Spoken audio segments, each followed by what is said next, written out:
comes. There's the trumpets, there's the drums, here he comes. Hopalong Cassidy, here he comes.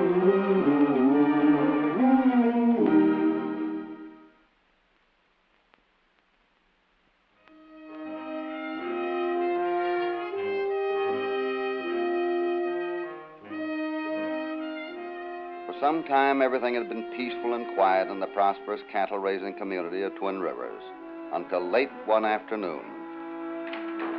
Come running, Hoppy. Come running. The stagecoach just come in. What's so unusual about that? It's about due, isn't it? Yeah, but there's a cavalry officer driving it, and I think the regular driver has been shot.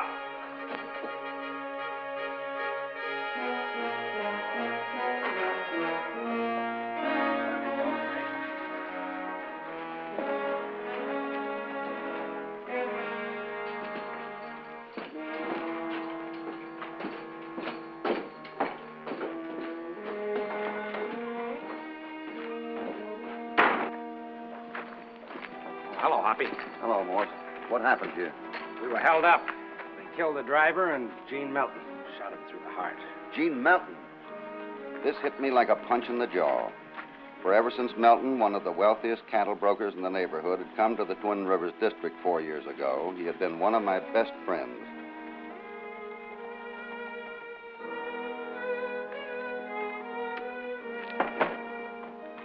Marshal Cassidy, I want you to meet Lieutenant Rex Melton, Gene's nephew.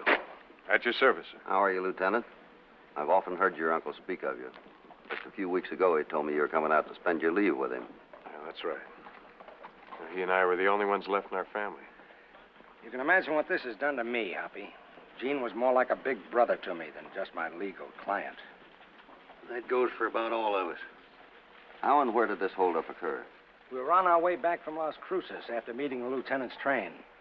3 masked men held us up at 2 Mile Pass. They shot the driver, ordered us out, and took our valuables. Gene reached back in the stage for his gun. He got in 2 good shots before they dropped him. And I'm positive Uncle Gene hit one of them. The man stumbled and almost fell just as he reached the cover of the trees. Well, he must have left a trail. Hey, you better go over and see the doctor. You got blood on your uniform. Oh, I wasn't hit. Must have been from my uncle. I see. Morris, will you have the coroner take care of the bodies? Red and I'll go out and see if we can pick up a trail. Well, let us know if you need us. Mr. Morris and I will be out at my uncle's place. Thanks very much. I'll call on you. A couple of you fellows give us a hand here?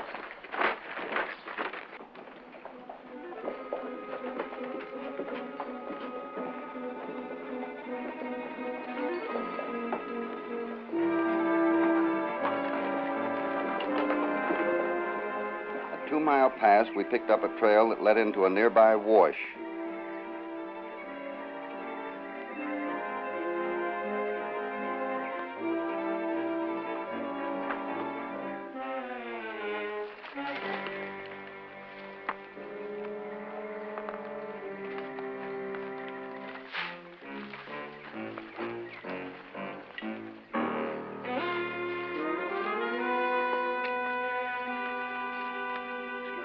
They hit. Certainly is.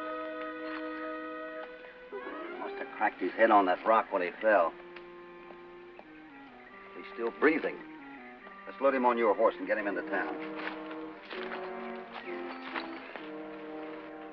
It was dark by the time we got the wounded bandit to town. The doctor had been working on him for hours.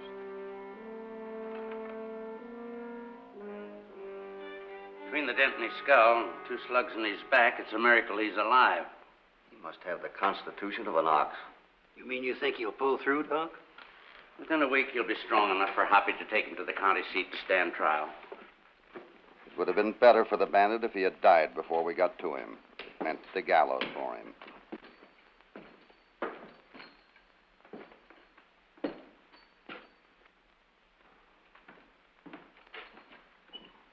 Thanks for coming over, Doc. It's all right. I'll give you a hand here.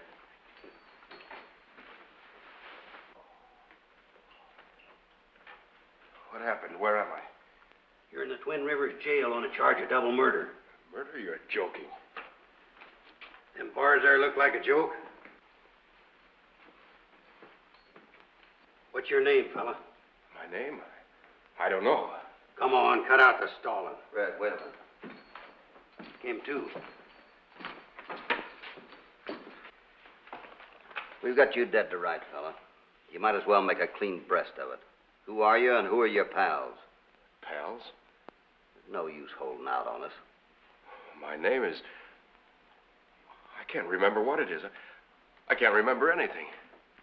Let me have a try at him, Hoppy. Now, young man, who are you? What's your name and where are you from? I told you I don't know. Looks to me like a case of amnesia. Is it catching? When I was a kid, I was always catching the measles and the mumps and the whooping cough. Nothing for you to worry about. Not with that dome of yours.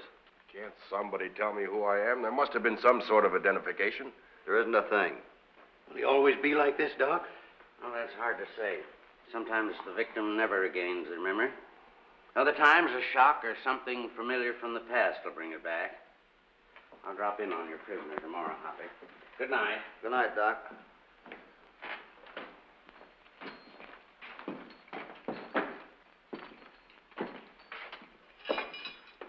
Red, I'll go out to Melton Place the first thing in the morning and bring in Morse and the lieutenant to identify him. Better lock him up.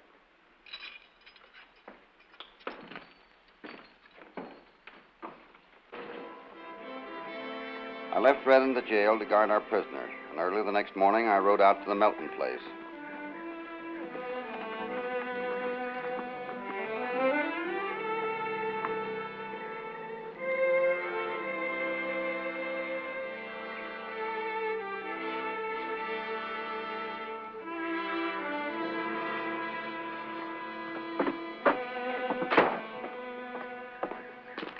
Well, hello, Marshal. Morning, Lieutenant. Mr. Morris and I are just getting ready to ride into town to have this clean. I see. What brings you out here so early, Hoppy? Well, we found one of the bandits. He had some of your uncle's possessions on him. I'm holding those as evidence. Evidence? And he's still alive? Yeah, and the doc seems to think he'll pull through. Of course, he hasn't the least idea who he is or what's happened. Apparently amnesia from a blow on the head. He might be faking it. No, I don't think so. Would you two mind stopping by the jail to identify him? Oh, certainly Of not. course Let's go.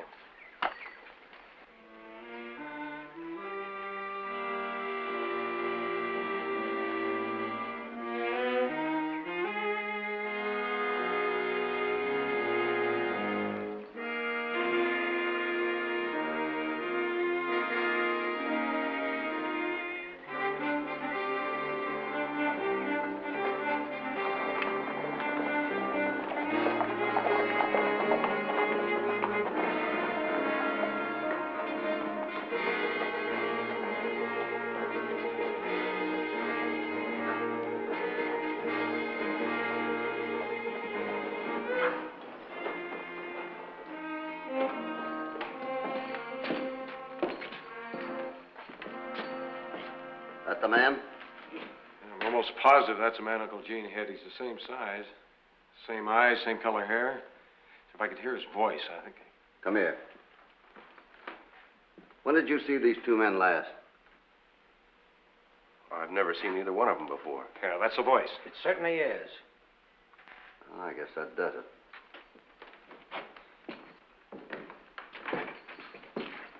Well, thanks for coming in, gentlemen. Oh, we should be thanking you, Marshal.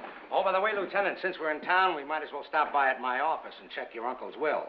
I suppose you know that Gene left everything to his nephew, eh? Yeah, he told me as much. Well, I'd give every penny of it to have my uncle alive. I'd expected to be happy here, but now I can't wait to get away. I can understand that. Fortunately, you won't have to be here long. Most of the estate is in cash, and I'm sure I can find a buyer for the ranch within a week. Well, the sooner the better. I'll see you later, Marshal. Goodbye. So long. Goodbye, Hoppy. Goodbye.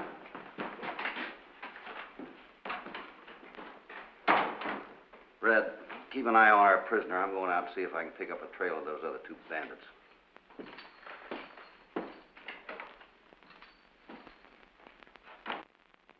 It had just turned dark when I returned to Twin Rivers after a search that revealed no clue. The shots sounded like they came from the jail. Red, where are you? In here, Hoppy. Did you hear those shots? Didn't hear it. I was just handing the kid a cup of soup and wham, right out of my hand. I got in one shot, but I couldn't see who it was. I'll go outside and take a look.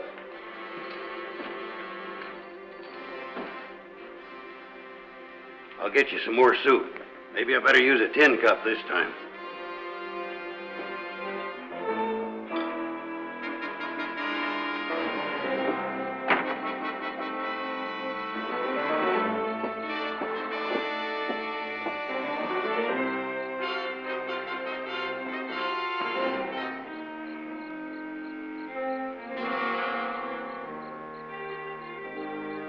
There were fresh boot prints in the dirt under the window. Whoever it had been, someone must have pulled himself up to the window and taken the pot shots at my prisoner.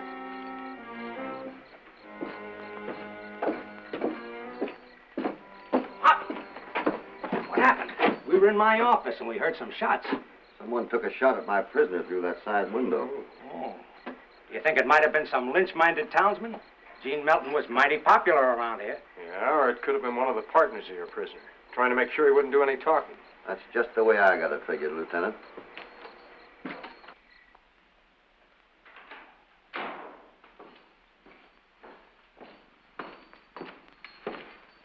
Red, you better get the iron shutter for that window. We'll make sure nothing like that happens again.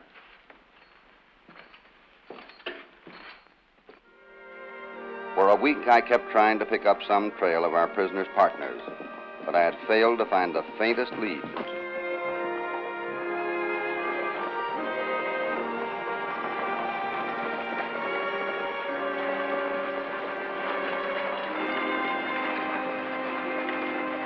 Oh, Marshal!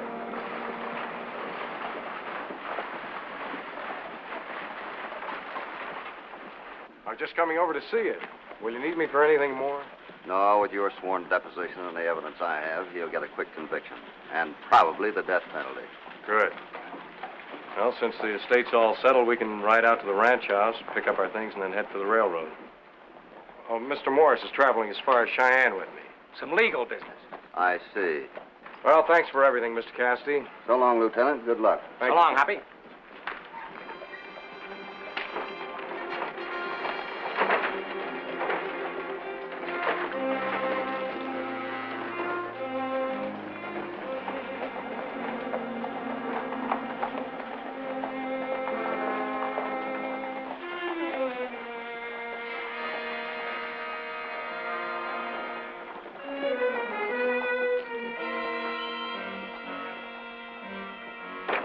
Hi, Doc. How's the patient? I just took the bandages off. Most amazing recovery I've ever seen. He's ready to travel right now. You know, for once, Doc, I kind of dislike my job. What's the matter, Hoppy? Going soft? Maybe I am. I just hate to see a man hang for a crime he doesn't even remember. Yeah. Well, if I can be of any help, just let me know. So long. Good luck. Thanks, Doc.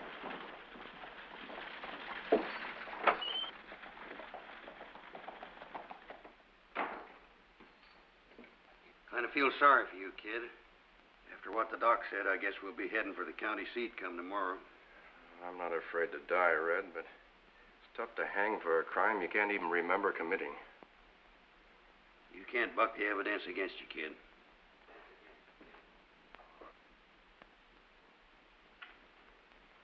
No, I guess I'll have to take my medicine. I still can't convince myself I was ever a cold-blooded killer. Since the time we had found our prisoner, I'd been concentrating so hard on getting to the bottom of these killings that I hadn't taken a good look at him until now. There was something familiar about that face. Then I remembered Gene Melton showing me a picture in his watch. The same watch we had found on our prisoner. Red, come here a minute. What's the matter, Hoppy?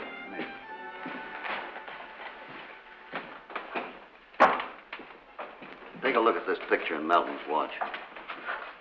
Who's that look like? Well, I'll be hung for a sheep herder. It sure looks like that kid in there. It certainly does. And if I'm not mistaken, we just stumbled onto the most brutal frame-up I ever heard of. Red, the doctor said sometimes a shock or something familiar might bring a person out of amnesia. I've got an idea that might snap that boy out of this. Here's what I want you to do. 15 minutes later, Red was headed back to my office, all dressed up in the uniform he had worn when he had served in the 7th Cavalry. It was moth-eaten and about 40 pounds too tight, but he wore it as proudly as he had when he'd ridden orderly to Major Reno many years ago.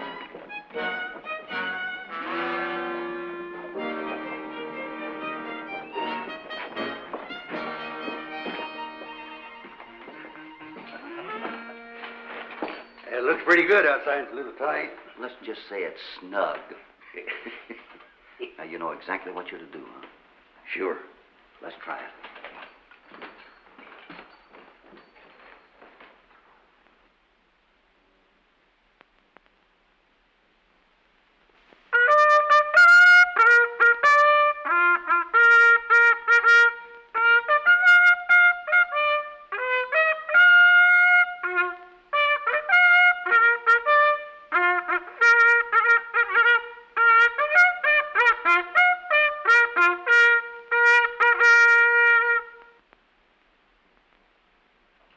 Trooper?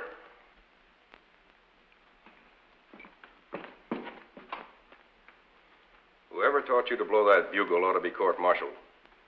Well, I'm a bit out of practice, sir. Report to the quartermaster and get a uniform that fits.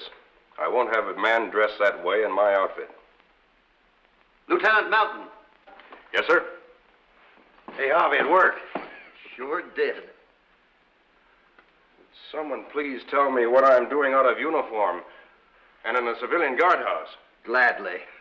But it's going to take a lot of telling. Red, get the keys.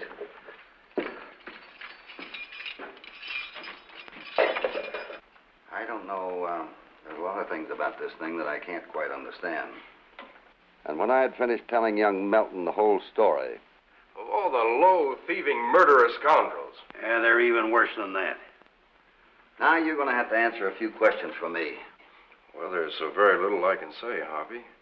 All I can remember is that we were riding along and then suddenly something hit my head and knocked me out. Do you remember how many people were on that stage when you left Las Cruces? Yes, there was my Uncle Gene and Mr. Morris. Oh, and there was a stranger who introduced himself by the name of Brenner. Kind of a likable fellow. Can you describe Brenner?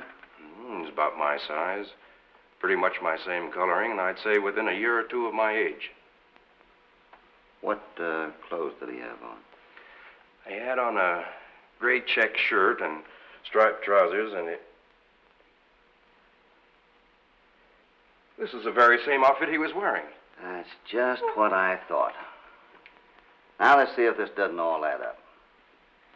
Morse had Brenner waiting for him in Las Cruces. When you got to 2 Mile Pass, one of them hit you over the head with the butt end of a gun. The other one shot your uncle. Then they killed the stage driver. They carried you off into that wash. Brenner changed clothes with you, shot you, and left you there for dead. Making it pretty simple for them to split up the estate, huh? Well, I can't wait to get my hands on them skunks. You'll have a chance before long. I'm going to arrest the two of them on a charge of double murder. Well, come on, let's go. There's no rush, Red. Their train doesn't leave the junction till 6 o'clock. We can cut across country and be there in plenty of time. Well, Marshal, I think I have a right to be in on this with you. You certainly have. Pick yourself out a gun and I'll get you a horse. Can you ride?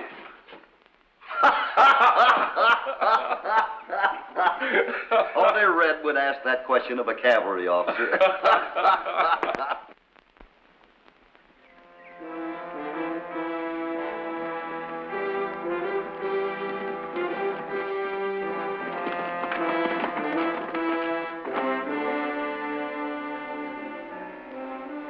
We angled cross-country and had just come through the pass a couple of miles from the station.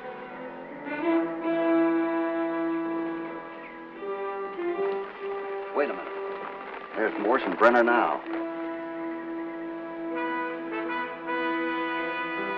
Hey, that's Cassidy and Red. Yeah, and that's Melton riding with him. Something's gone wrong. We better get out of here. You two get around back of them. I'll cut them off up here. All right.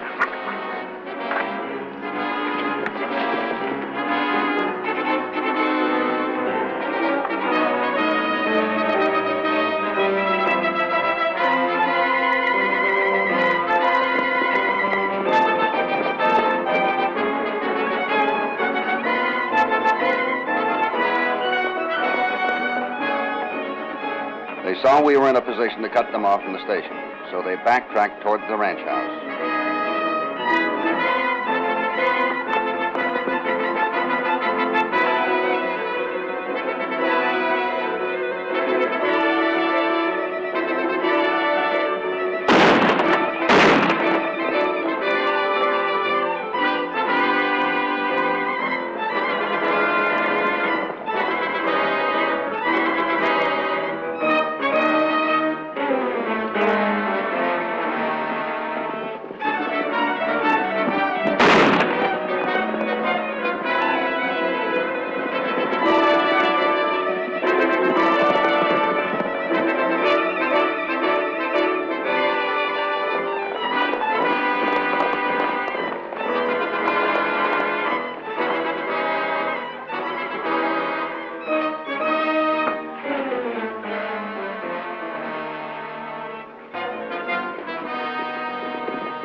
Pistols with our rifles, Hoppy.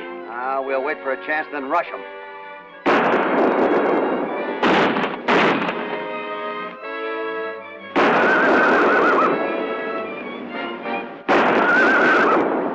Trying to get our horses so we can't follow.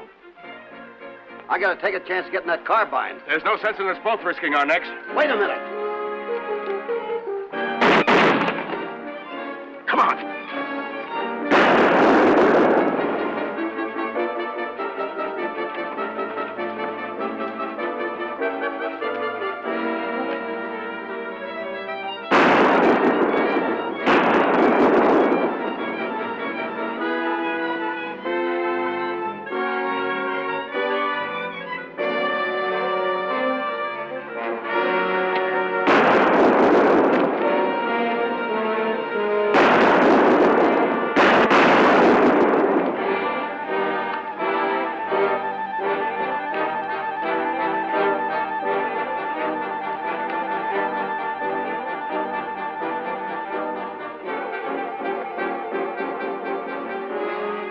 Kid's gun's jammed, Hoppy.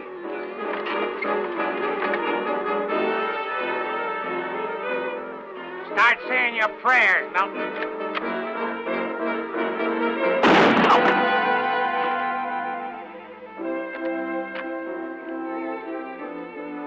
Got enough force? I'm through. All right, come on. On the way back to town, I got a full confession from Morse. He had made some bad investments and was desperate for money. On learning that Lieutenant Melton was due to arrive in a couple of weeks, he had cooked up the whole frame-up for murder with Brenner in Las Cruces. And it had almost worked. I tried to warn General Custer that doing it his way, he'd fall into a trap. He wouldn't listen to me, and you know what happened? He and his whole command were massacred at Little Bighorn. How'd you know? I just got the word. Well, I just got an answer to my telegram to my lawyer friend over at the county seat.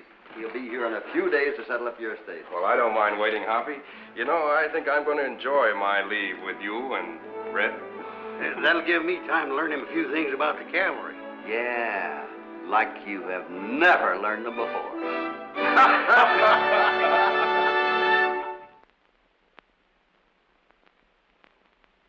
Hi there, little friends. This is just a thought about guns. I was doing a scene one time in one of the pictures, and the boy that was working with me was twirling his gun on his hand and playing with it. I said, "What are you doing with that gun, Lucky?" You said I was just playing with it. I said those things are not to play with. They kill people. So watch your guns, children. Be careful with them, won't you?